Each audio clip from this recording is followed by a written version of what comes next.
Ever wondered how money is created? It all begins at the place where money is physically created, the mint. Here, coins are birthed, each from their own unique metal. Pennies, for instance, owe their existence mostly to copper.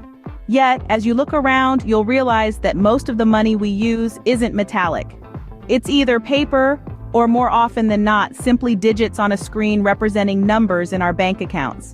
Yes, the physical and digital. Two faces of the same coin, if you will. But while the coins clink in our pockets and the paper notes rustle in our wallets, those numbers, they sit silently in our bank accounts, quietly holding value, waiting to be called into action. But how do they get there? How does this transformation happen from tangible to intangible?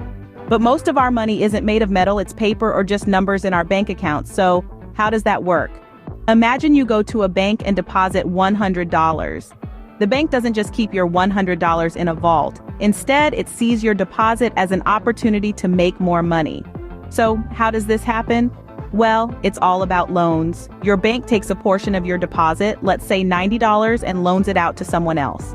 The bank then earns interest on this loan, creating more money. But it's not just a one-off process. The person who took the loan might use the $90 to buy something, say a shiny new bicycle. The seller of the bicycle then deposits the $90 into their bank account. Now, this bank can do the same thing. It can take a portion of this deposit and lend it out, earning more interest and creating more money. This process continues with each new deposit leading to more loans, which leads to more deposits, which leads to, you guessed it, more loans. It's a never-ending cycle, a chain reaction of money creation. And here's the fascinating part. Each loan, each deposit, and each subsequent loan, they all add to the money supply. Because in our financial system, money isn't just coins and notes, it's also the numbers in our bank accounts. This is called the money multiplier effect, and it's how banks create most of the money in our economy. But what about the big bills and coins? Who's responsible for those? That's where the central bank comes in. Central banks like the Federal Reserve in the United States hold the reins of the money supply. They are the puppet masters, determining how much money to create and inject into the economy. One common method they use is by purchasing government bonds from banks. When a central bank buys these bonds, it's not just exchanging one asset for another. It's actually creating new money. This freshly minted money then trickles down into the economy. Banks use it to provide loans, fueling the financial engine that powers our daily lives. Imagine this money as a seed. It's planted when someone uses a loan to start a business, or buy a home, or make an investment.